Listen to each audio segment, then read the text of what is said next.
The Cauldron. The Cauldron is one of the many named locations that surround Chult, small little bodies of water, Snapping Turtle Bay, the Cauldron, Shilku Bay, Jahak Bay, etc., etc. All of these, for the most part, only have a small amount of flavor text involved, nothing too major. It does say specifically that no sea life survives in the bay. The poison water is perpetually covered by a layer of floating soot. Um, but it does give you some good flavor if your players are making a sea trek voyage and want to land in one of the many locations deeper into the jungles. Dungrunglung. Dungrunglung is where we are getting into some really fun stuff. That's actually relatively close to Port Nanzaru. It's only down the river Tiryaki here. Dungrunglung is essentially a grung settlement that is protected by a maze of thorns. So let's go ahead and look at all this fun stuff here. The thing you need to know about Dungrunglung is one, tongue twister. Better get used to saying that. Dungrunglung.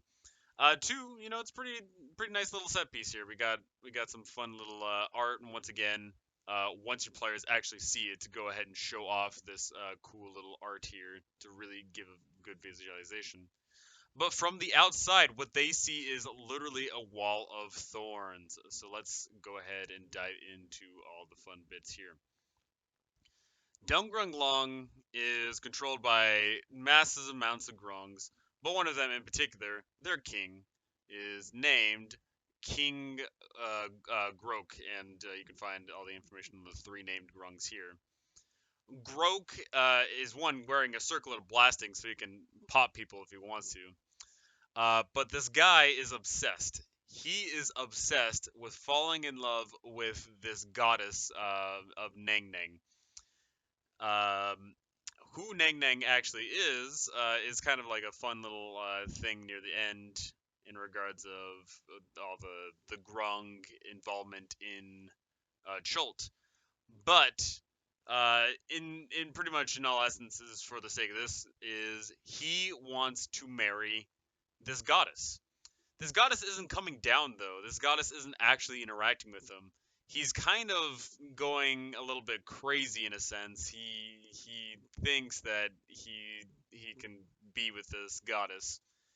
His one of his assistants, Krook, is a priestess for the Grung here, and she clearly recognizes that the king is way in over his head. This guy's clearly insane. He's falling in love with this goddess that doesn't come down, that doesn't talk to him. And she really wants to put a stop to all this. Thirdly, we have Rourke. Rourke is this grung who is super loyal to his grung peoples, and to that degree, he's loyal to the king.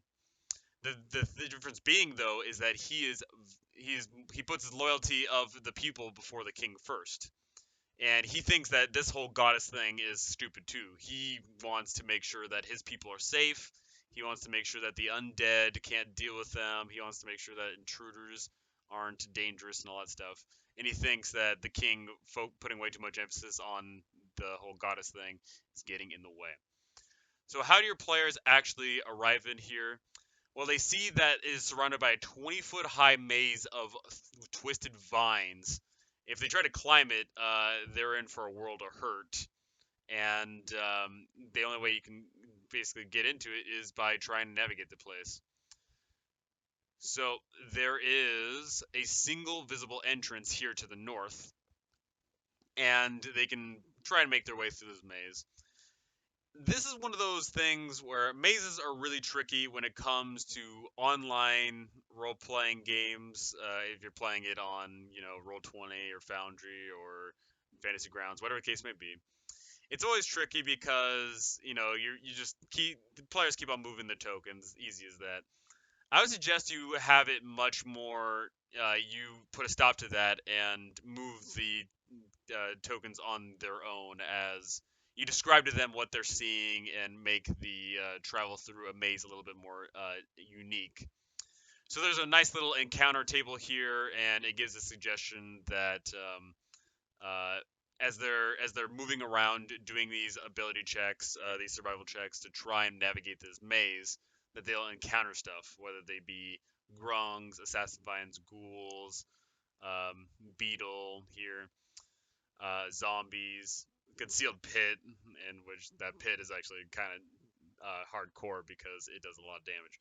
And if they're very lucky, they can actually find a secret door, and the secret doors you can see are kind of spaced out all around here. So they wrong one. So they make their way through this maze, whether they find one of the secret entrances or they get around all the way to the other side. And that is when they see before them this place, and that is where they see this this massive shrine here in the center, surrounded by water. They see a whole bunch of little tents around the edges here, and most important of all, they see a lot of grung. This place isn't tiny, and grungs love to populate. They're huge breeders, so they're quite big. If your players come into this, weapons raised, then that whole subtext of, oh, there's this goddess, and oh, there's this king, and oh, there's this guy that's loyal, like all that goes out the window if your players start blasting, which is really unfortunate. It's sort of one of those things where if you have the party that shoots first, asks questions later, then this is just going to be another big ass dungeon fight. But if you present it in a way that maybe you could have some grung try and grab the party for some help, or there's a wounded grung and your players try to bring it back because to its people, something like that. You typically would probably want to do something along those lines in order to get your players invested in the story that's going on here. Or one of the other fun cases is if your players do end up fighting, they can get into a fight, and if they lose the fight, they can become prisoners, and that would certainly add to its own layer of fun. So they arrive, and what basically the text you'll see details here is it details how many grung there are around, and it details the items that they got and the loot you can get.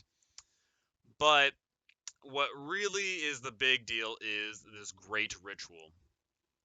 So he, the king, wants to wants to marry this goddess and have the best time of his life, and yada yada blah blah blah. The priestess Krook has an item, a very unique item, which I feel like most players probably never get to see or use. Nolzur's marvelous pigments. So what this item does is it lets you paint things and they come to life. For example, if you were to simply just draw a little like crappy star, all of a sudden it would materialize and flop on the floor, and it's a physical item. But it also has much more cooler uses, like if you walk up to a wall, you can literally draw a door and you can open up the door. It's got various applications like that. What she wants you to do is she wants you to take these marvelous pigments and she wants you to create this goddess for them. And it's going to be this big old ceremony. All the grung are going to see this. King Grok is getting ready to, wed this awesome goddess of his. And what it comes down to, as per written, is a series of either if you have the certain spells they work, or a series of checks, and then bada bing bada boom, the end result happens.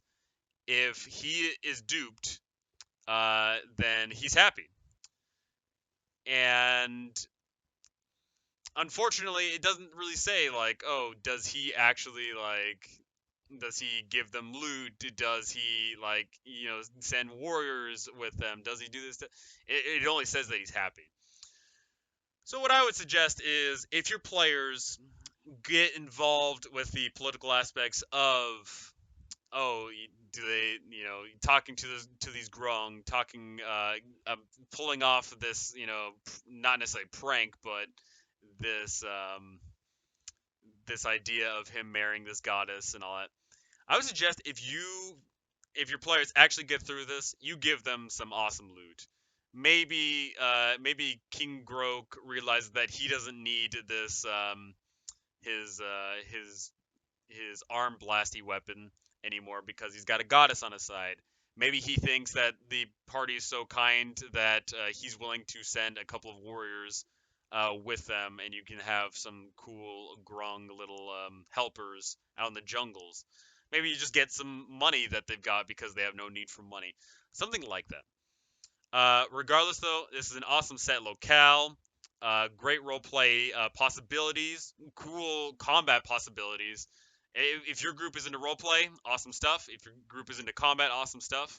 Exploration, not much explorating here. It is simply walk through a maze, make a couple checks, and then there's this big old open area.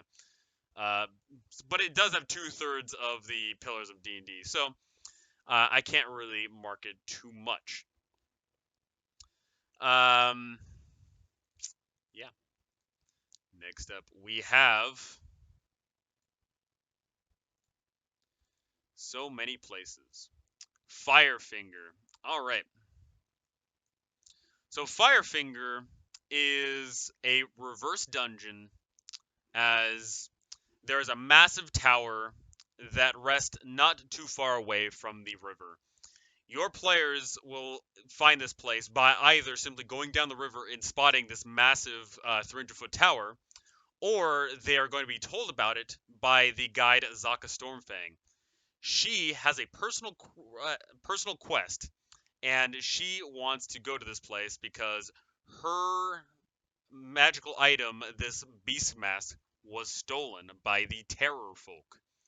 So let's go ahead and pop up in there. Firefinger is a really, it doesn't look like much from the outside, right? It's just this dumb, like tower that's essentially sheared with a fiery beacon on top. But what this can imply to your game is a lot of things. If your group came with Azaka because Azaka promises that she will charge no money if the players do this quest for her. They come here and they might learn some things. As written, Azaka is a literal scaredy cat. One, she is a tiger folk, but two, she's actually afraid of heights. So you can have some really fun, role play stuff in regards of maybe she wants to make sure that the party goes up there, but she's unwilling to do so. Or maybe she goes up here and she's so terrified that, you give her disadvantage on some of her attacks and her ability checks and stuff. Maybe you have, there's so many things you can play into with that. But that's only if, of course, your players are coming here with the intention of getting something from for Azaka.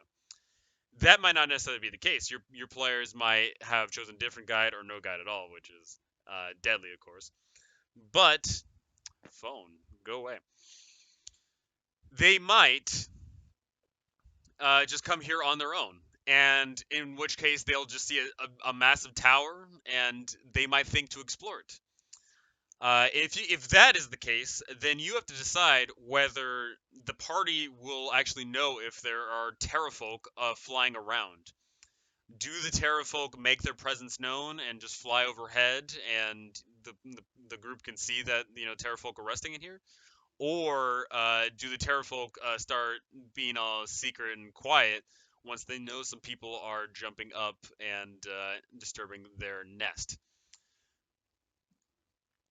So the first thing they will actually discover is that near the base of the tower, there are several bodies. The Terrafolk have recently dealt with adventurers who were climbing up around here or are just around the place in general and dropped them as that's what they do. Why peck someone or claw someone to death when you can just simply drop them at 300 feet? pretty simple solution.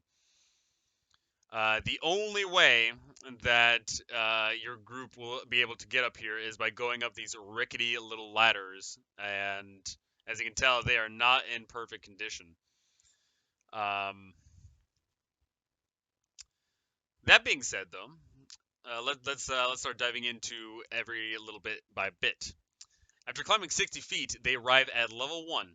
Level 1, pretty simple. The Terrafolk don't go down this low, so it's pretty uninhabited.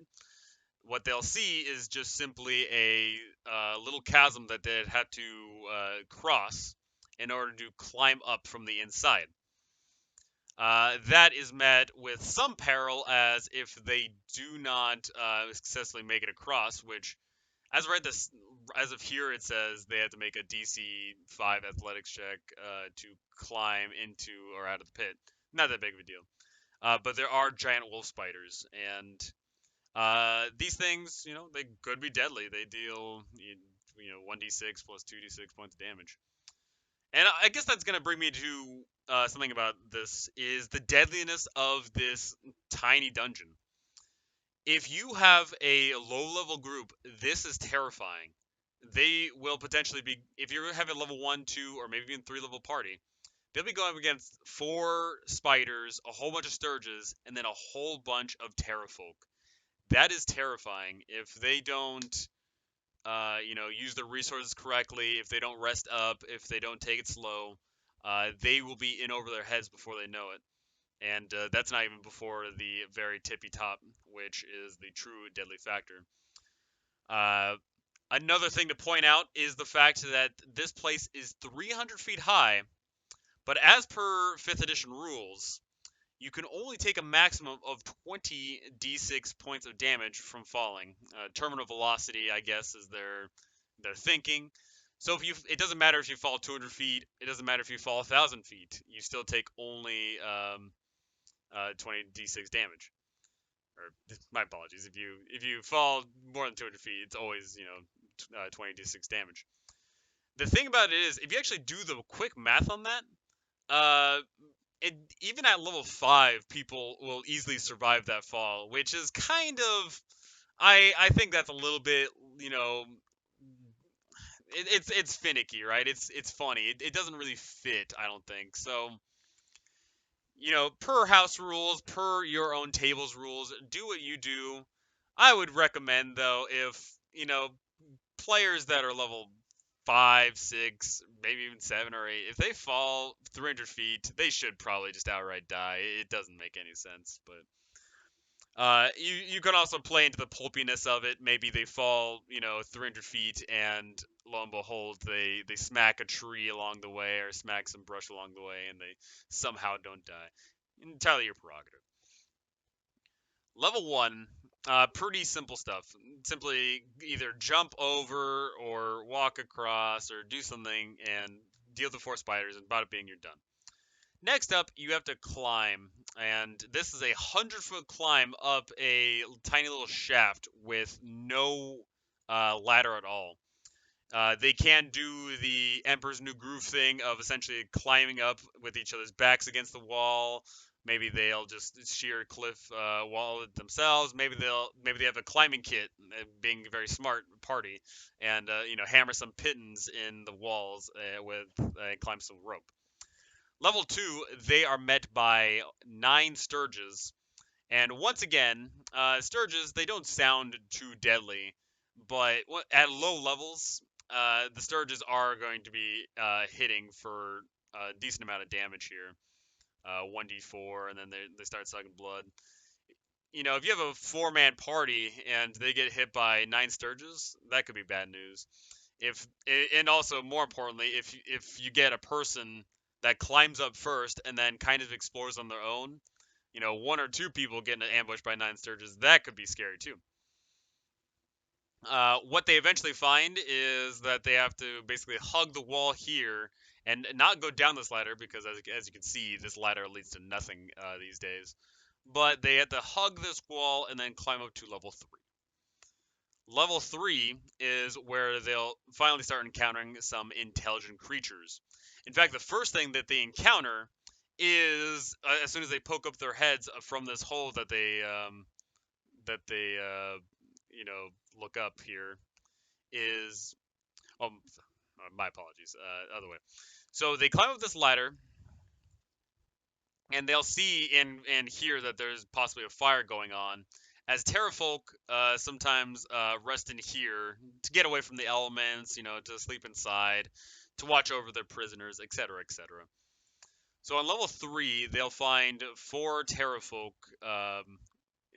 hanging around this fire, which is interesting because the terrafolk are large, and if your players actually get into a fight with them in this area, it'll be cramped for them, meaning that their attacks are at disadvantage and could be very good. But at the same time, if they piddle around right near the entrance, they are prime, targets for a terrafolk simply barging its way through and holding itself at the top of the ladder and trying to push people off. So this is one of those things where your players probably need to act quickly or quietly if they want to get past these terrible terrafolk. What they'll actually find on this level as well is they'll find a Aarakocra named Nefer. This is a great little encounter because Nefer is an Aarakocra who lives in Kirsabal, a area which we'll get into in a little bit. Kirsabal is a monastery in the mountains, mountainside that is controlled by Aarakocra. Nefer will tell you that he needs to get back to his people, and he also tells them about a awesome ritual that he can do for the party. He can do this ritual called the Dance of the Seven Winds, which can give the party a flying speed. That will be pivotal if they want to explore the jungles quickly, and if they want to finally get to an area quickly. But more on that in Curious Ball. And the last climb that they have before reaching the summit is a 50-foot tall chimney, which they once again must climb up. Once they do, they find themselves here on top. You can see the tiny little hole, you can see the little door. And this is truly the deadliest part of Firefinger. They'll find themselves here, and depending on how they've encountered this so far, whether the terrafolk know that they're there or they don't know, whatever the case may be, they see that this place is 300 feet above the ground, and that's terrifying. Uh, I don't care what you say, even if you've got a fear of heights, you have to have a mentality of falling is bad. So the terrafolk here want nothing more than to drop people off and then possibly pick through some of their loot. If you have a party that is full of face beaters, full of fighters and barbarians and melee rangers, whatever the case may be, it is honestly going to be a terrifying fight because the terrafolk are simply going to fly high and either do dive bombing tactics. They'll throw spears or their javelins from above. They can do this terror dive, and most important of all, if they're anywhere near a cliff, they will just flat out start doing athletics checks in order to push someone off. So this is one of those cases where you'll shine in how vindictive you are as a DM. Are you going to start throwing players left and right off of this thing? Are you going to have the terrafolk simply land and fight fair and square? Maybe some of your players are trying to get cheeky and trying to throw a terrafolk off, but they'll fly, so it's not that big of a deal.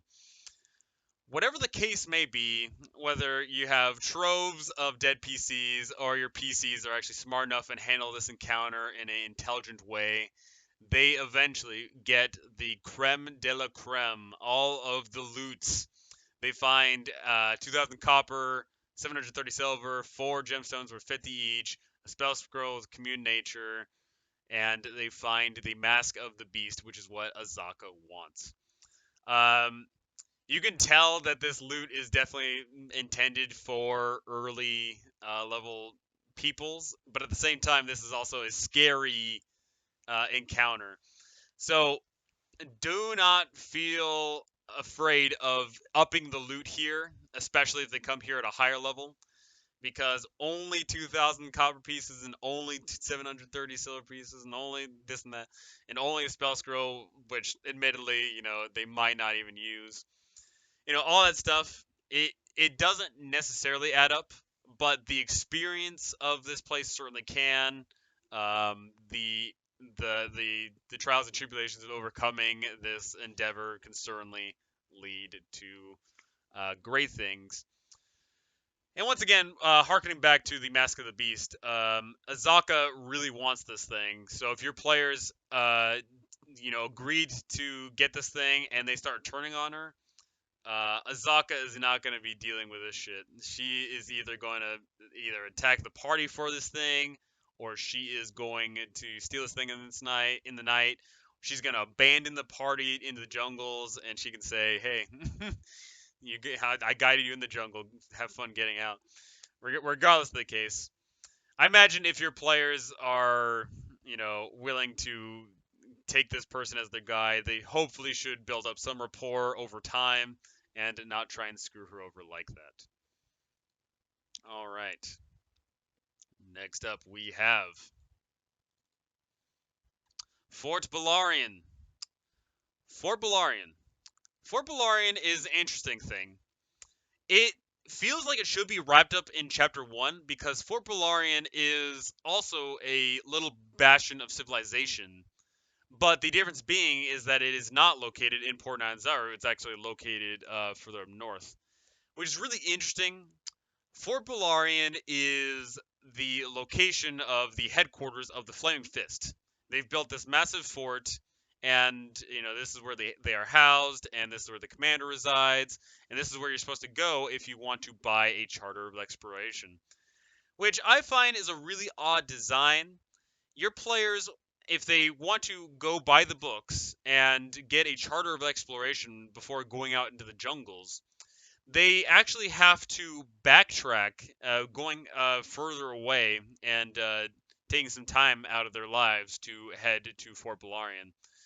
But with that being said, you can use that backtracking as sort of a fun encounter. You can have them either going by boat up the Bay of Chult, where they can, there's a plethora of fun encounters you can have on the ocean, as well as your players might decide to walk along the beach, eventually getting to Fort Belaurian. Once again, a plethora of encounters you can have with that. If your players are more than likely going to go to Fort Belaurian either right in the beginning of the game and never return, or they're going to start building a reputation with the Flaming Fist and return there regularly to turn and quest, or they're going to take on one of the side quests in order to damage the fort or to kill one of the guys that resides there. So without further ado, let's go ahead and take a look at the map of Fort Belaurian. Fort Belaurian is a not as big of a place as Port Nanzaru, of course. It's a very big fort that resides on a plateau with a massive bailey and a little courtyard full of a small bazaar and a jousting field and a whole bunch of this and a whole bunch of that. So what it actually says is that Fort Belaurian is a place where your players can stock up on supplies. The thing is, though, it specifically says that there's a markup on items and goods here, which, once again, it really doesn't make sense. If your players came from Port Nanzaru, they would just simply buy their goods there at not a marked up price. But once again, your players aren't really expected to do too much here. They come by and they got a job to do, and they're doing it. There's several named NPCs here, but it doesn't really go into too much detail about what they do, other than specifically just what their job title is, really. You can give your players an indication, though, of how the Flaming Fist operate. They are a mercenary company. They are a conquistador-like group here in Chult. The Flaming Fist have come here for the sole purpose of getting loot and clearing territory that's in their eyes savage and primitive and unexplored or long lost. And they are charging for the privilege of allowing people to go out into the jungles. A very steep markup, mind you. It costs 50 gold for a charter of exploration, and when the players return from civilization, they have to fork over 50% of everything that they found. Once again, leading to possibly a lot of players growing a very, very ill resentment of the Flaming Fist. So once again, showing off here, there is a armor and weaponsmith, there's a bazaar, there's a temple to Helm, there's some stables. Apparently, no one told the Flaming Fist that horses don't really do too well in the jungles. There's the jousting field, which is the only real use of the horses here in all of Chult. The Flaming Fist Provisioner, the barracks, the bailey. There's a little raptor pen in the bailey, which is odd. So this is a separate map. I feel like they could have just put both of these on the same map. I know the reason why they didn't is because the fort is done by each hex or each square is 5 feet, and this one I believe is this one is 5 feet. The last one was 10 feet, so I understand. But your players probably aren't going to be delving too much into all that fun stuff unless they build a significant rapport or they go on the offensive with these guys.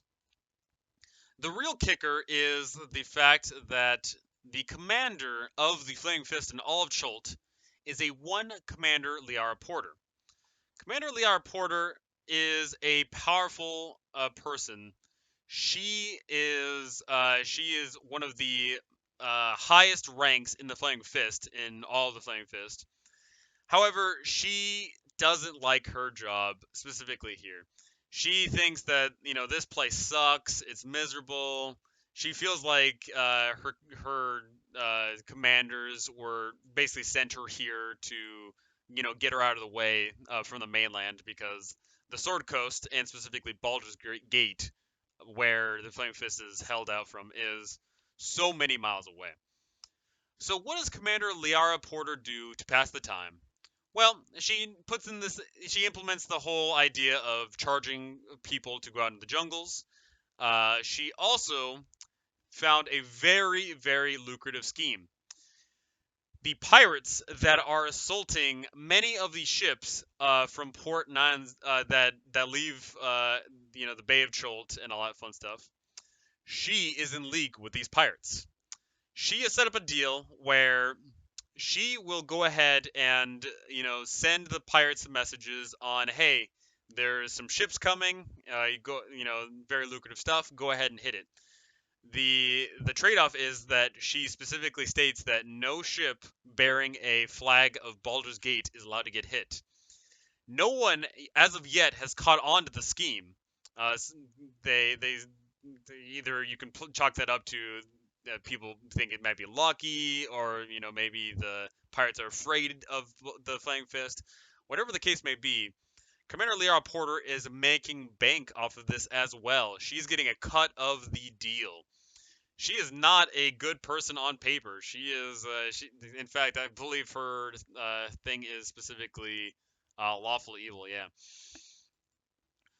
But that being said, she's not antagonist by any means. She does not need to get in front of the party.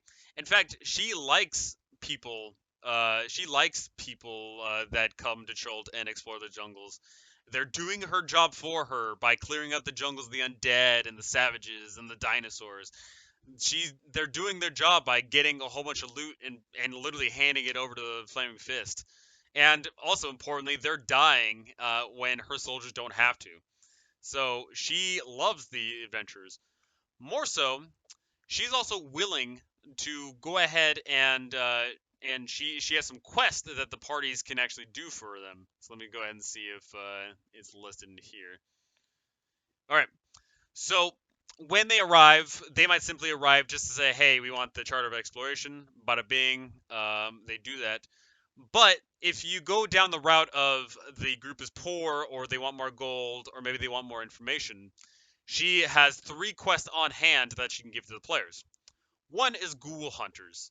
Ghouls are nasty, nasty business. They swipe you and you're paralyzed. Really bad stuff. She wants a whole bunch of ghouls dead. So she goes ahead and says, "Hey, go out into the jungles and bring back the heads. I'll give you 20 gold per head." In the description here, it says that she's willing to pay up to 11 severed heads. 11 times 20, 220 gold. Not bad. Especially if your players are already going to do that anyway. But if they're poor or all that fun stuff, they really want to do this because it specifically states that she is willing to give the party a free charter of exploration and do this. So really, really good stuff. Quest number 2, Shilku Reconnaissance. Shilku Bay is located on the south side of Chult, and she basically wants information there to see if she can go ahead and stage a new operation there. She is willing to give the players accommodation and meals and a potion or scroll from the stores uh, for a job well done. I would go ahead and say though it seems so it gives no description on why she wants this reconnaissance, and it also doesn't say what she's going to do with this information.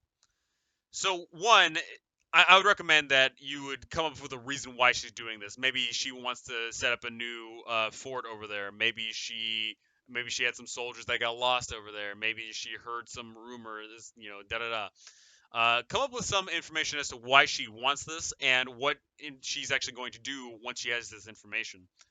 Also important is the fact that it simply states that they need to go there, get this information, and relay it to her. I have a sneaking suspicion there's going to be a lot of scumbag players out there that are going to say, "Hey, let's leave for a bit and then come back and just come up with some bullshit information."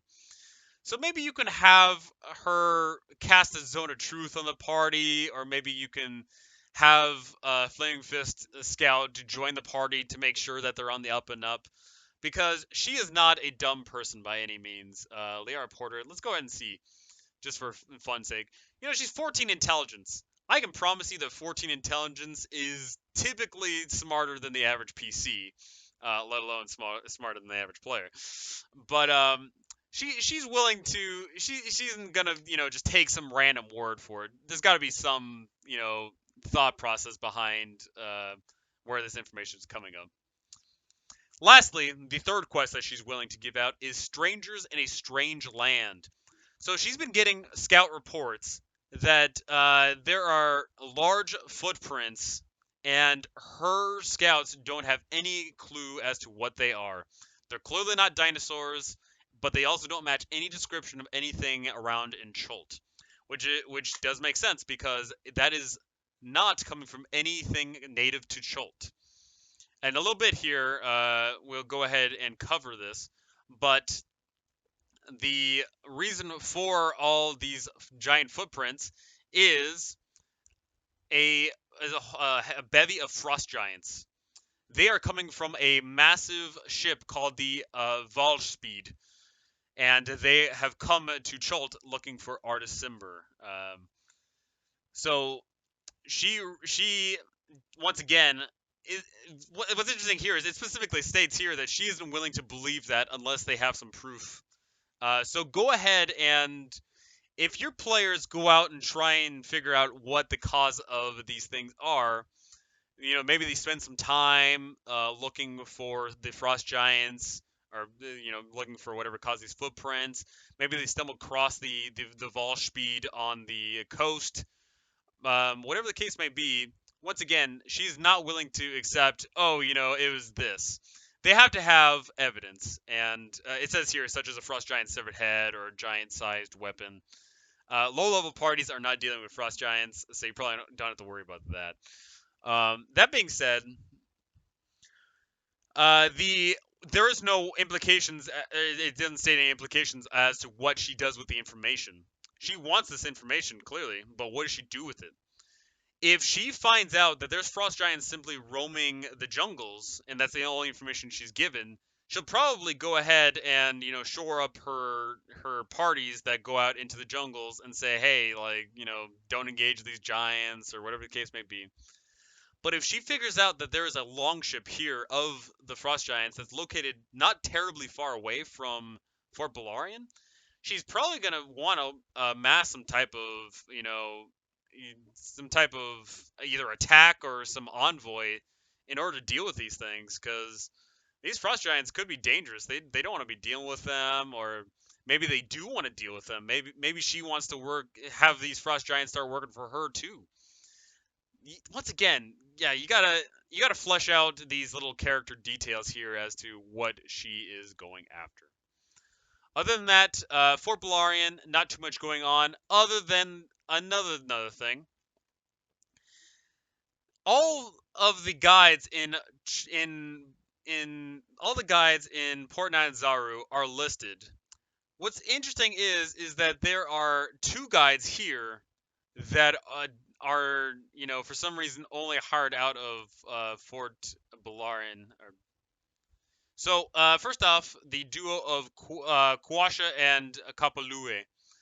A Chultan native, and interesting enough, a veggie pygmy. He's a druid of the Emerald Enclave, and he wants to get rid of the undead because he wants to make his land pure, and he wants to right all the wrongs and all that. Kwashe is a very interesting character in regards of the fact that he's got this veggie pygmy floating around him.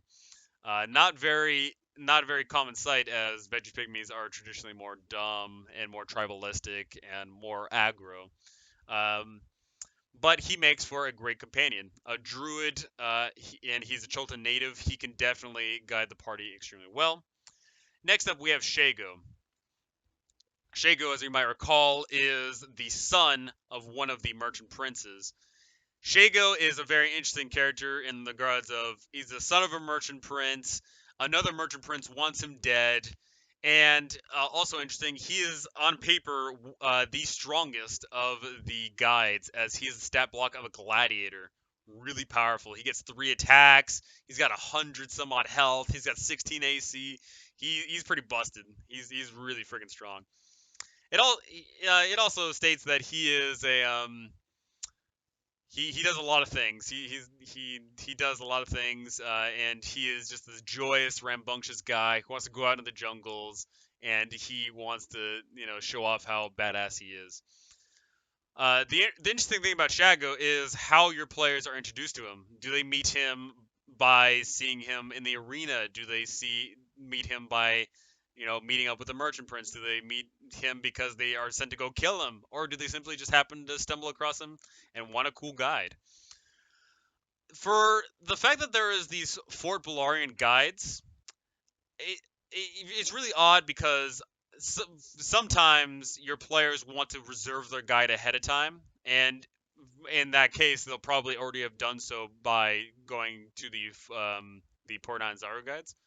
I'd recommend that before your players jump the gun on that, you would either one recommend that hey, there's more guides over there, over at Fort Belaurian, or two, you just simply have Kawasha and Shago's pinups in Port Zaru, but state that they are currently at Fort Belaurian, or shake it up. Maybe they are just in Port Zaru.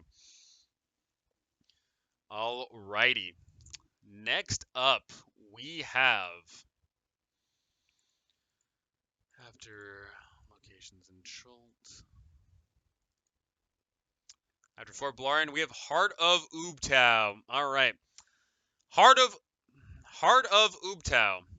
Heart of Ubtao is what can only be described as a floating rock that rests in pretty much the center of Chult. It makes sense in the middle.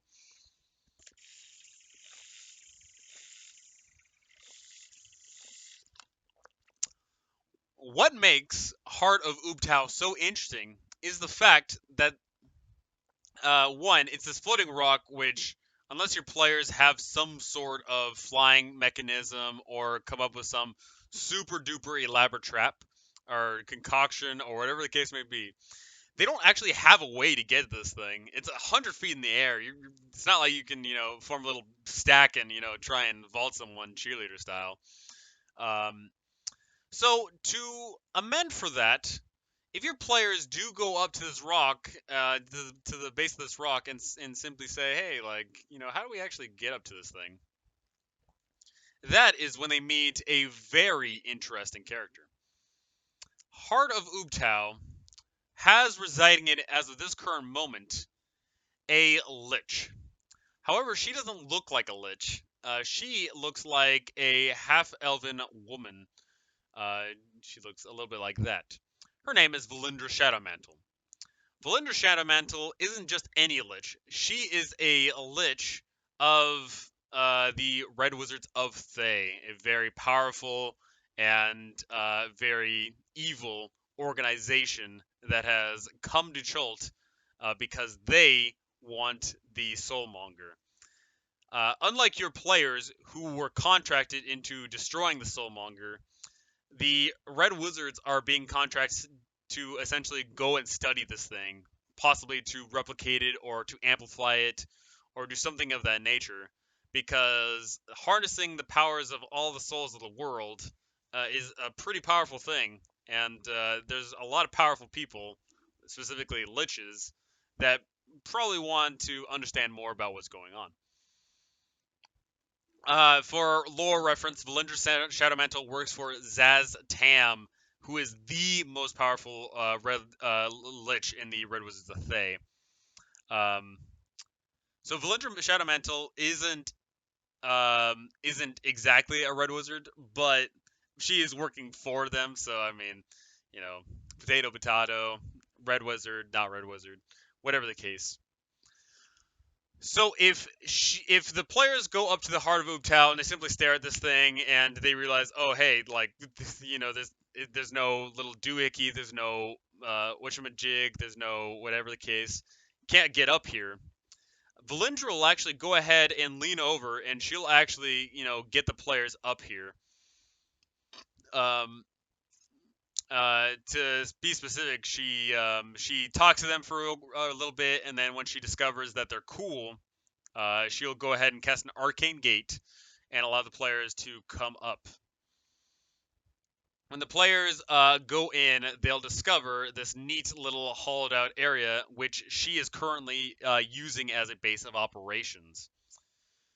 So the lore behind the heart of Ubtao is that it's this floating piece of dirt that flies overhead, and for the Chultan people, this thing is actually somewhat sacred. It continuously drips this red liquid, which a lot of people, like, the allegory is that it's dripping blood, but in reality, it's just water getting turned red by all of the roots and the earth.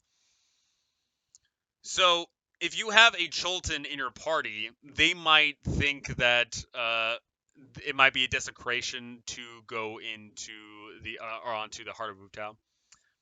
This also leads in us to one of the side quests. I Neat, a woman acolyte from the city. She has had visions of red wizards in the Aldani Basin, and this is where she's getting it from. She sees that she's seen visions that there's been red wizards that have come from the heart of Ubtao, and she has wanted to see this to get the to make sure that she's not crazy and possibly to relay this information. So if I needs with the party, she'll probably definitely want to get a confirmation on what's going on, even though she herself is a Chultan and she might, might not like the idea of this place being desecrated. So your players are led up by this lich, and they descend down the staircase, make it into this cave entrance, and they find Valindra's lair in here. This place is not her lair. So don't be too vindictive of DM. She is not. She's not going to be getting all these fun little layer actions. She's only set up shop here. For the moment, she has a teleportation circle in here. She's got a whole bunch of notes and stuff in here, and she is using this to get a whole bunch of red wizards from Thay into Chult, and then dropping them down into the jungles where they begin exploring, trying to find the lost city of Omu and trying to find the good old soulmonger. So she is not dumb by any means. She is very powerful on her own. I suspect that most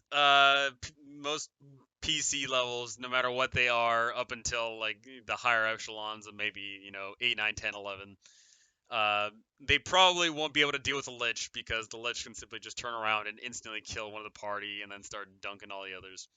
But in addition to that, she also has some zombies and Gorillon zombies around here, and they help her out and they act as servants and they move stuff around. Also, interesting note is that it says that there is a cage here where she can put prisoners, um, and it suggests that artist Simber and Dragonbait can be found here. That would be a pretty fun encounter of coming with this place, and then Valindra turns around and she says, "Oh yeah, I've these two guys, yeah, they attacked me or whatever." So Valindra Shadowmantle, for some reason, whatever the case may be, if you get this on an online thing of either Roll20 or Fantasy Grounds, Valindra's not on this map. I mean, easily correctable, of course, but just a fun little tidbit there. So Valindra, oh, that's the handout. Oops. That's what she actually looks like. If she has a half elven visage that she constantly keeps up, but if she takes too much damage or she uses one of her abilities, her true self is revealed, and it's actually terrifying. She is not just any normal lich. She has the frightening gaze here. Valindra fixes her vision on someone, and they go frightened and not fun stuff. And of course, like all these fun little spells she's got. Good old power word kill, power word stun, finger of death, disintegrate. If your players try and pick a fight with her, once again, show how vindictive of a DM you are. Does she flat out kill someone just to prove a point, or does she, swat someone down like in one little foul swoop and knock him out and say, "Don't try that again." She is evil, of course. She is a lich. She works for the Red Wizards. She's looking for a powerful necrotic, you know, tidbit in the jungles of Chult. Um, she doesn't want to outright kill the players. Well, why would she need to? She's powerful on her own. She probably wants to use the party in some way, and I think that she can make a great reoccurring antagonist or villain or possibly even an ally, depending on how you use her, and depending on how your players are moral wise and how they are, combat wise. She is currently she doesn't have too much information to give to the party as of right this second. But once again, play into the role play aspects. Does she want to use the party? She could easily just say, hey, like I suspect that maybe Omu is that the soulmonger isn't Omu. We just have to find Omu. Maybe she says, "Oh, I'll help you if you help me," kind of thing. There's a lot of ways you can handle how the Red Wizards play out because specifically they play out a very big deal in the fourth chapter of this adventure. But other than that, Heart of Ubtao doesn't really have too much going on for it.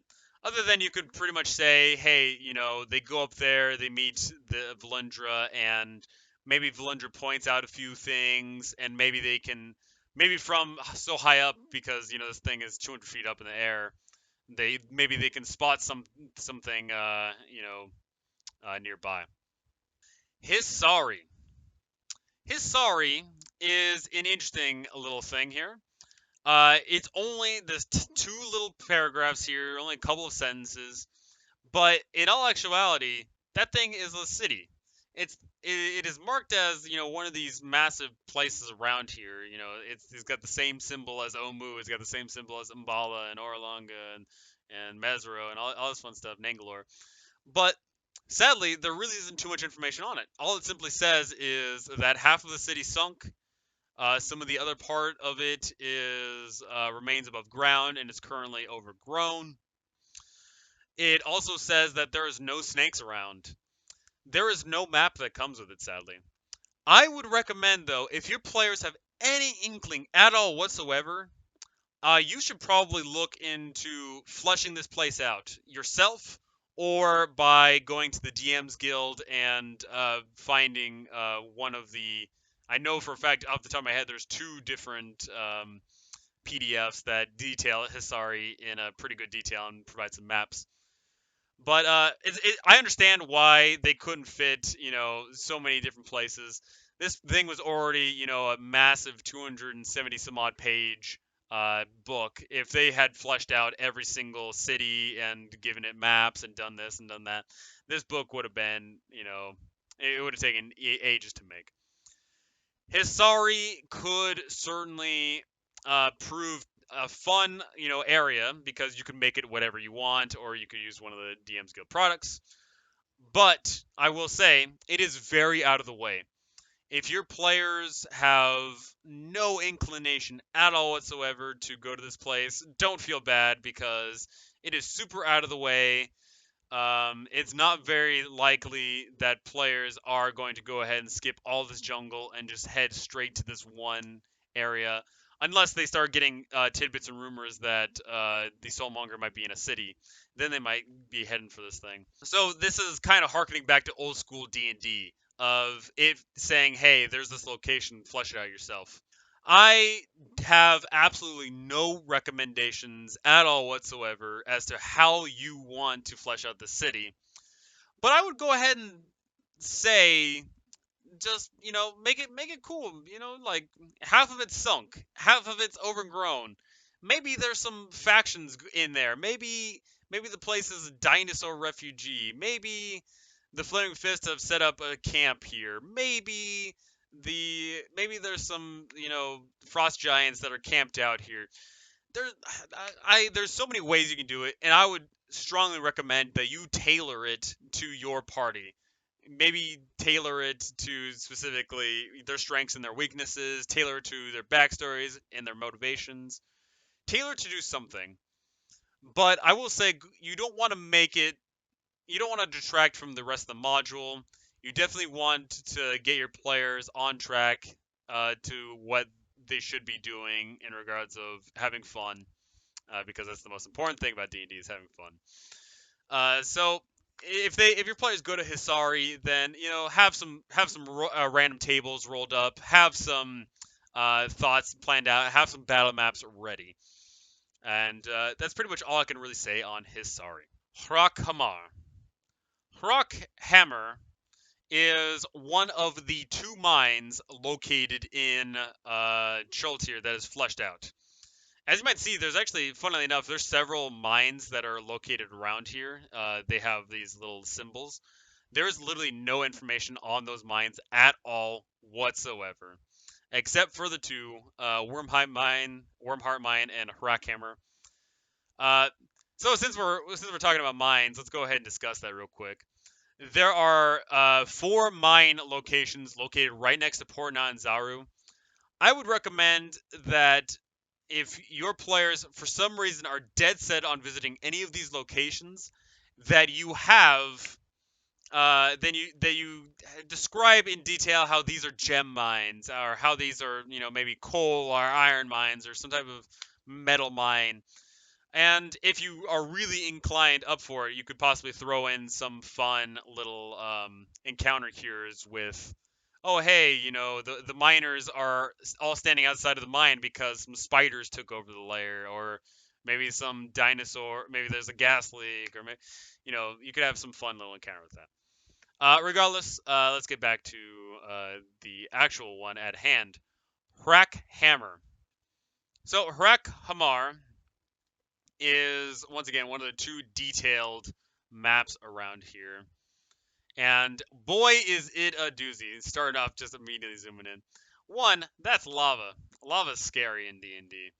But two, if there's fire newts. Fire newts are also scary. One of the reasons why your players might be inclined to show up to Hrakhamar is because they might be friends with the albino dwarf guide, formerly known as Musharib.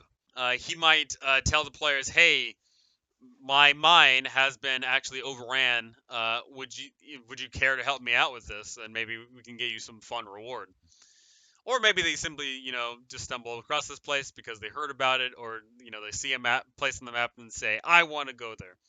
So they find themselves at Hrakhamar.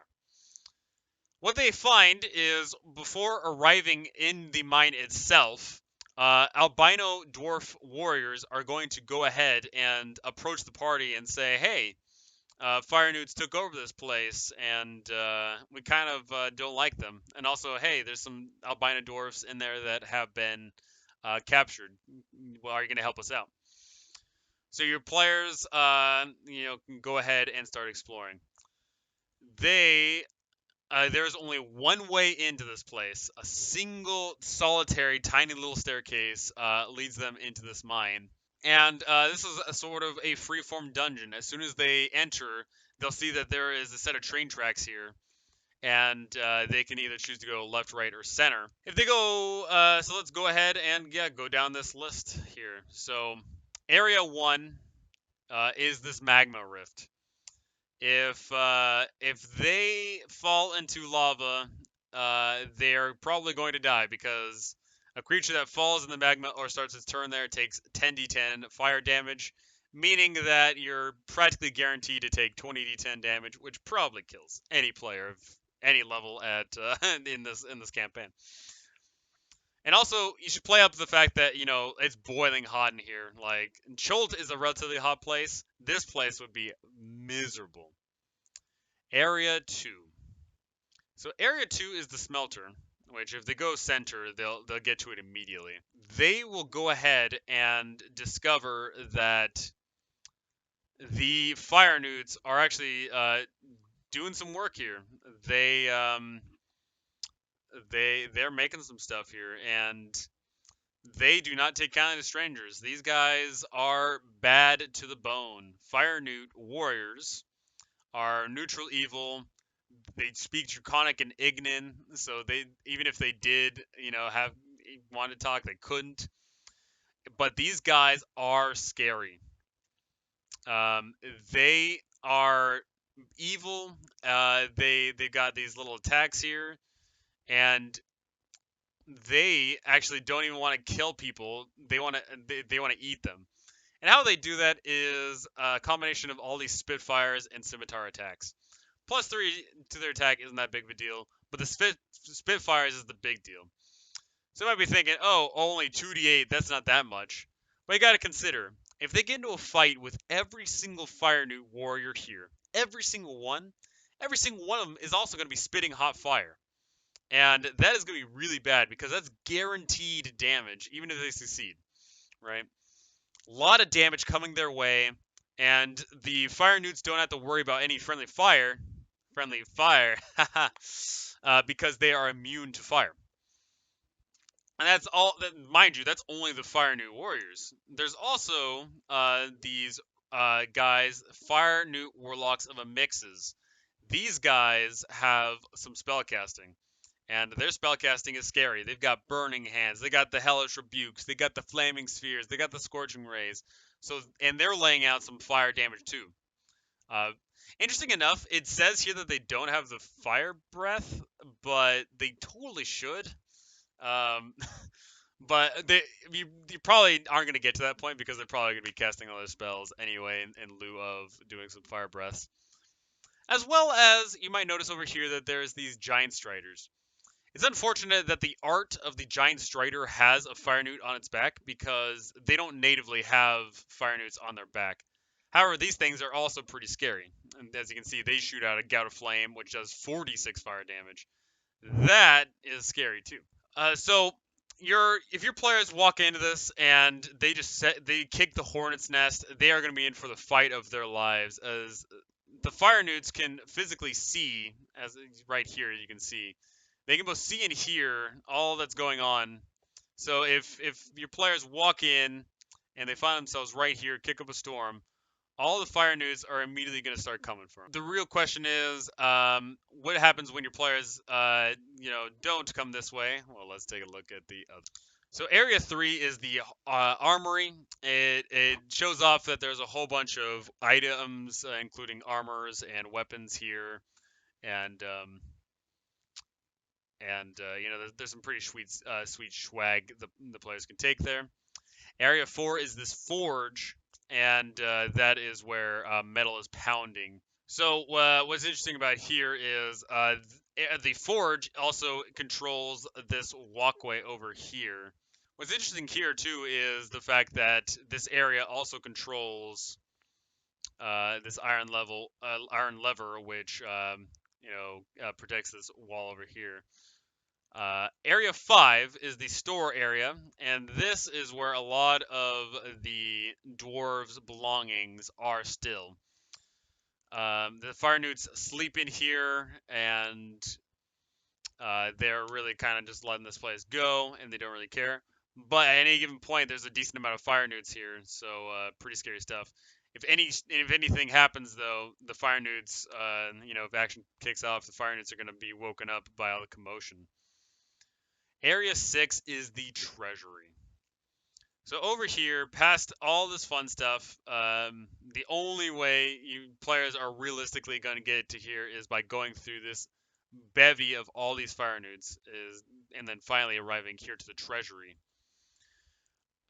They will find that this treasury has a whole bunch of stuff. Iron ingots worth 1 gold. Adamantite ingots worth 10 gold. And they also find this gauntlet made of gold, worth 2,500. Mamma mia. And it says, though a wealthy dwarf would pay twice for that much to acquire. That right there is going to bankroll a lot of the players' future expeditions, and a worthy cause. What's interesting, though, is if you come here with Musharib, and also importantly, if you come here with the albino dwarfs that are around here, they are going to not take kindly to you, just your players just swiping everything and greedily looking at everything. So yeah, you're probably gonna have to, if your players are a little bit grab happy, the NPCs might have to say, hey, that's ours. This is our home. This isn't the fire newts.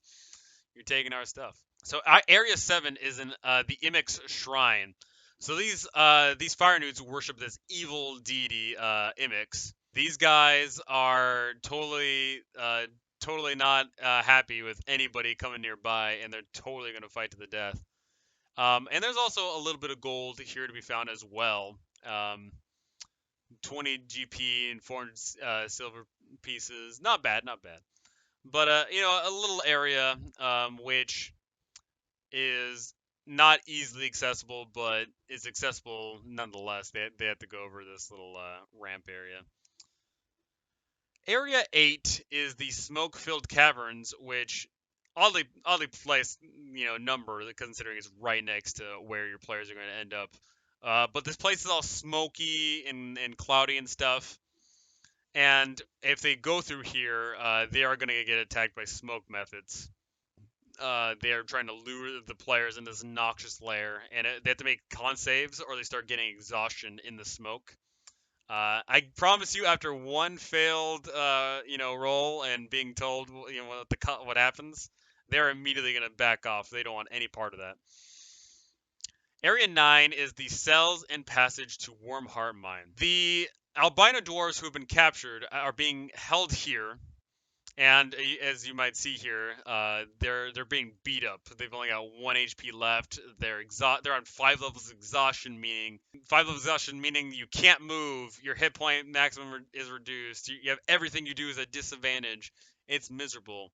Yeah, there's no actual door there, which is interesting, but you'd probably say that there's some makeshift barrier because the fire newts wouldn't simply just let them just chill here. That being said, even if there wasn't any gate or anything, they can't move anyway because they're so beat up. What's interesting here is it goes into a little bit of detail about Wormheart Mine, something we'll cover and something you've seen on the map before. Wormheart Mine is located to the south of this place, and in fact there's this 40-mile long stretch of track that leads to it. No map is provided for it. The only instance it's really covered is there's this little paragraph here and there's a little tidbit in the Wormheart mine section.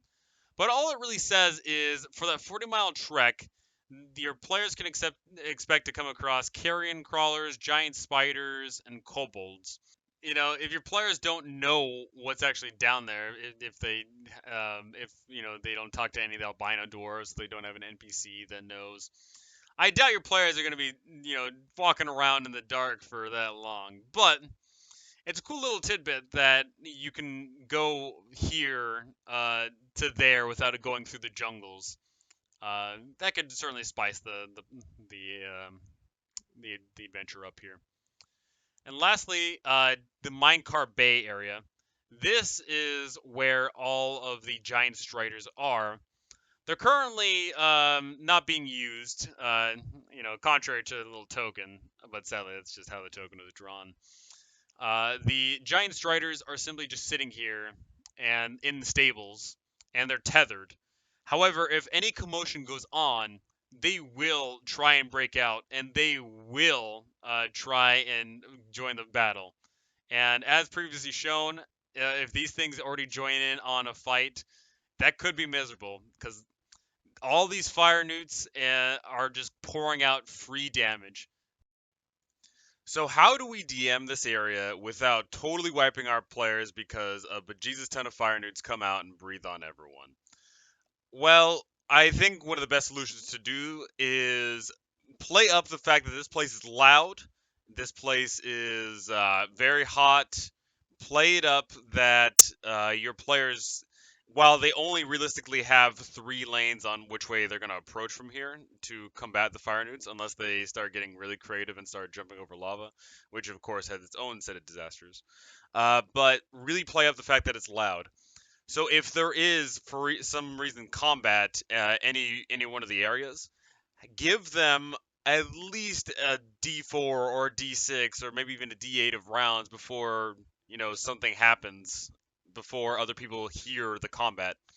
Because if they get into a fight with just one of the fire newts and then all of a sudden they all start running in, your players will die. Like I said, free damage coming in for the fire, really really bad stuff. Your players will get wiped, even though individual fire newts are not that strong. It's just the fact that there's so many here is really what makes this place deadly, and especially the giant striders too. Giant striders are natively kind of deadly themselves with all the stuff they got going on. Then of course we got the fire newt warlocks that are coming in. Once again, more damage is being poured in, poured in, poured in. Um, yeah, so no matter which air cove lane your players go down, make it apparent that this place is loud. If they want to even communicate with each other, they have to either like go to each other's ears and kind of like loud whisper, or they have to yell at the top of their lungs to interact with each other. Because there's mining going on. The lava's continuously boiling. This place is hot and miserable. So definitely play up to that. Also, fire newts are not natively the most savvy individuals. While they are definitely easily combative, they can run up and they can slash and spit and whatever. They are not natively intelligent. So definitely play up the fire newt warriors like they are just traditional warriors. They're not all that intelligent. Same thing with the warlocks. The warlocks themselves, they are they're all worker bees here. They're all simply trying to do their job and smelt away and burn anybody that comes inside. So deadly enemies, but play up to their weaknesses, and hopefully your players play up to their strengths, and let them at least give them somewhat of a fighting chance, unless they're dumb, and you are a kind and punishing DM. Then rightfully smote them as they deserve.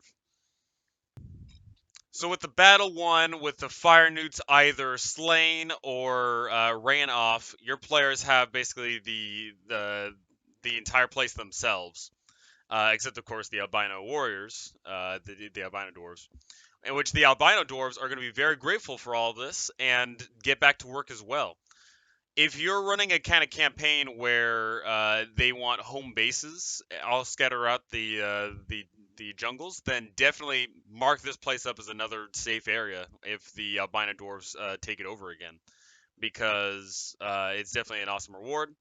Also, if you're running a kind of campaign where resources are a continual gradual thing, then definitely mark this up as a place where your players can get resources in regards of the metals that they're cooking up here and all the weapons and armors that they're creating, all the iron ingots that they got going on here.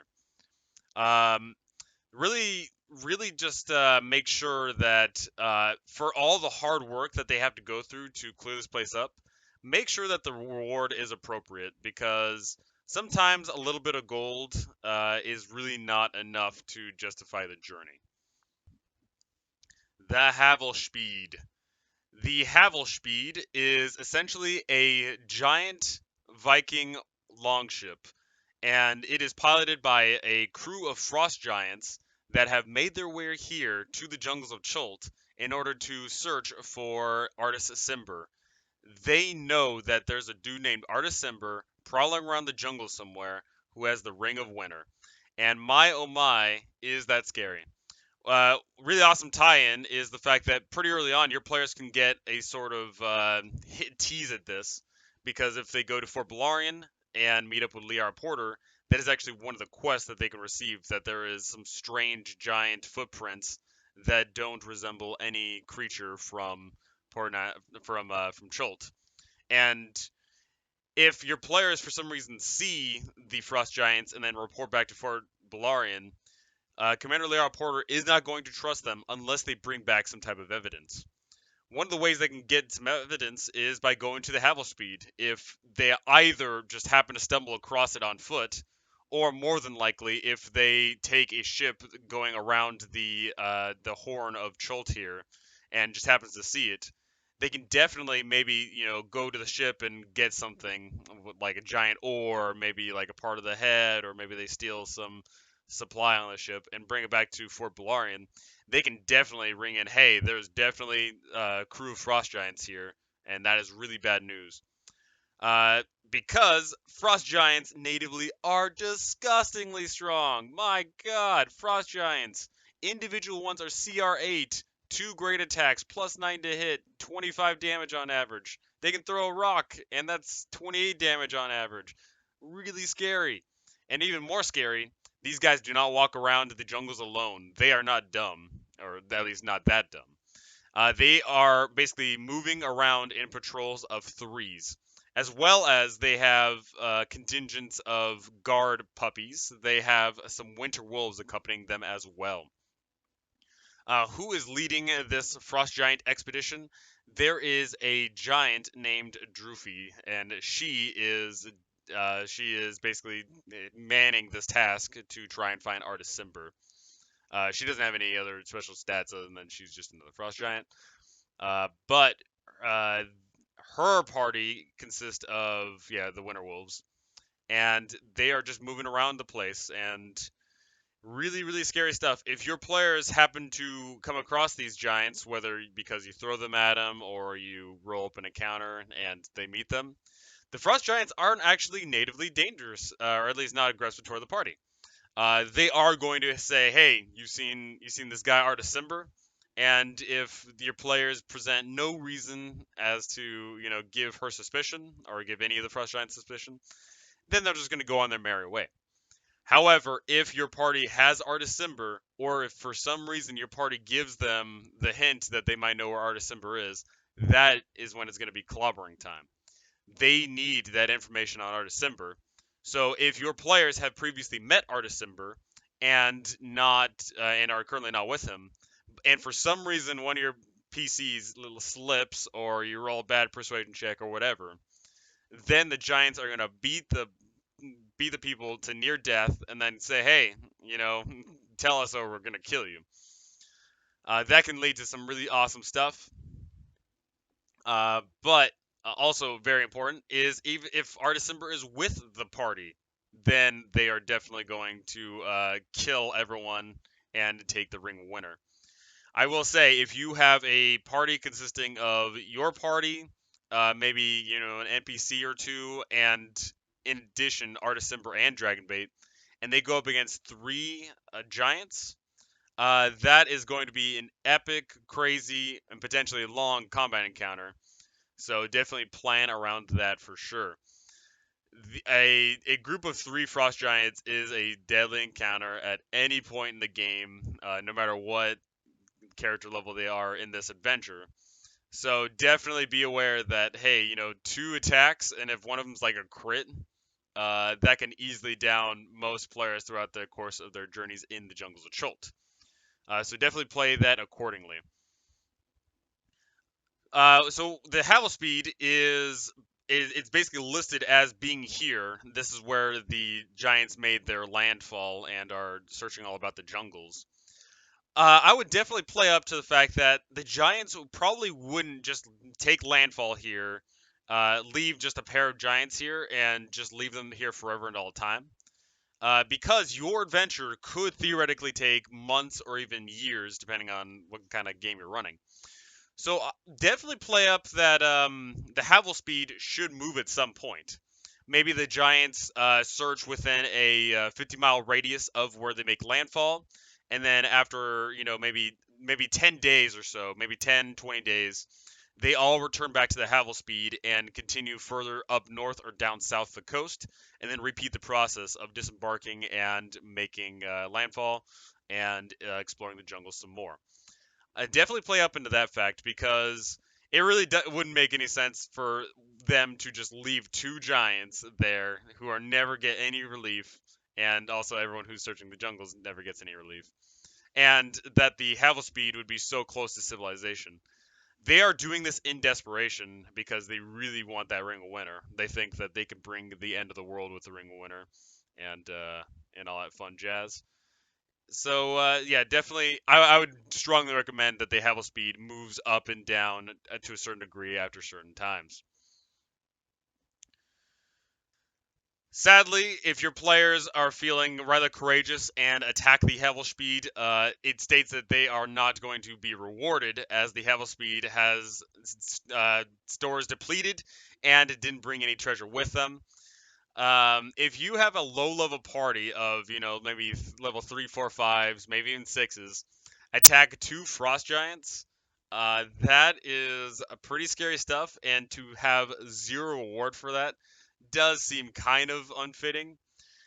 Probably just roll on the individual money table for what each giant is carrying. Maybe not necessarily give them magic items, but definitely give them some type of monetary, reward because man, that I would feel miserable having to slog through killing two giants, maybe potentially losing half the party and getting nothing in return. Ishau. Ishau is another named location which actually does appear on the map for the players. However, the place is completely ruined. It used to be a coastal settlement, but because of the spell plague, sank into the waters. It is currently now being ran by reef sharks, plesiosaurus, and sea hags. Oh my. Really not much to say about here other than it does say that there is some waterlogged trinkets here. So if your players are really feeling for an underwater adventure, which I'm always down for, but I know most adventuring parties aren't, definitely have like a little planned encounter here of maybe, oh, you guys, basically start bell diving down here, or they just start manually diving, and maybe they find a really cool ruin, and you can roll up on the random table chart to see what they can find. Underwater combat is usually deadly for most parties because most parties get disadvantage on pretty much all the attacks and all that fun jazz. So even a mundane encounter like a couple of reef sharks will certainly get a little bit tougher when your players are missing a lot more often.